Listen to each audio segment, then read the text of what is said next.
ఏపీలో గత కొన్ని రోజులుగా పవన్ కళ్యాణ్ అలిగారని, చంద్రబాబుకి కాస్త దూరంగా మెలుగుతున్నారని సోషల్ మీడియాలో వార్తలు హల్చల్ చేశాయి. ముఖ్యంగా కేబినెట్ మీటింగ్కు కూడా రాకుండా పవన్ దూరంగా ఉండడంతో ఈ ఊహలకి మరింత బలం చేకూరింది. అయితే విజయవాడలో జరిగిన తమన్ మ్యూజికల్ నైట్లో పవన్ కళ్యాణ్, చంద్రబాబు సరదాగా మాట్లాడుకుంటూ కనిపించి ఈ ఊహలకు చెక్. గత కొన్ని రోజులుగా పవన్ కళ్యాణ్ టీడీపీ వైఖరిపై అలిగారంటూ ప్రత్యర్థులు సోషల్ మీడియాలో రకరకాల పోస్టులు వైరల్ చేస్తున్నారు. దానికి తగ్గట్టే తనకు ఒంట్లో బాలేదు అంటూ పవన్ కళ్యాణ్ అధికారిక కార్యక్రమాలకు సైతం దూరంగా ఉన్నారు. జనంలోకి జనసేన లాంటి పార్టీ కార్యక్రమాలను కూడా మెగా బ్రదర్ నాగబాబు చేతుల మీదుగా జరిపించేశారు.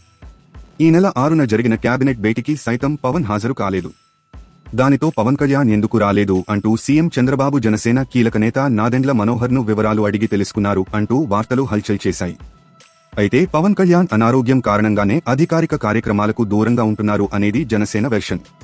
కానీ ఇటీవల కాలంలో లోకేష్ కి ఉప ముఖ్యమంత్రి పదవి అంటూ టీడీపీ శ్రేణులు వార్తలు వైరల్ చేసిన సందర్భంగా టీడీపీ హైకమాండ్ నుండి సరైన ఖండన రాలేదని పవన్ కళ్యాణ్ ఫీల్ అయ్యారని, క్షేత్రస్థాయిలో జనసేన ఎమ్మెల్యేలు ఉన్న చోట సైతం టీడీపీ నాయకులకే అధికారం చాలా ఇస్తున్నారని పవన్ కళ్యాణ్ నొచ్చుకున్నారంటూ ప్రత్యర్థి పార్టీలు కొత్త వాదన తెరమీదకు తెచ్చాయి. దానికి తగ్గట్టే పవన్ కళ్యాణ్ సైతం గత 4 రోజులుగా దక్షిణ భారతదేశ ఆలయాల సందర్శనకు కుమారుడు అకిరా నందన్తో సహా వెళ్లొచ్చారు. దానితో పవన్ కళ్యాణ్ కి అనారోగ్యంగా ఉంటే సౌత్ ఇండియా యాత్రకు ఎలా వెళ్లారంటూ మరో వాదన మొదలైంది. దానితో కూటమిలో ఏం జరుగుతుంది అంటూ జనంలో సైతం అనుమానాలు రావడం మొదలయ్యాయి. కాని వాటన్నిటికీ పవన్ కళ్యాణ్, చంద్రబాబు శనివారం సాయంత్రం చెక్ పెట్టేశారు.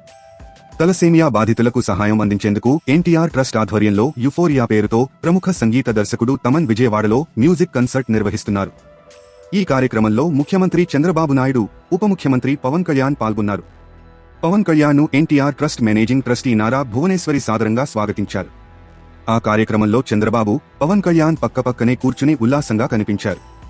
వారితో పాటే హిందూపురం ఎమ్మెల్యే బాలకృష్ణ, మంత్రి నారా లోకేష్ కూడా ఒకే చోట సరదాగా మాట్లాడుకుంటూ కనిపించడం రెండు పార్టీలు అభిమానుల్ని ఆహ్లాదపరిచింది.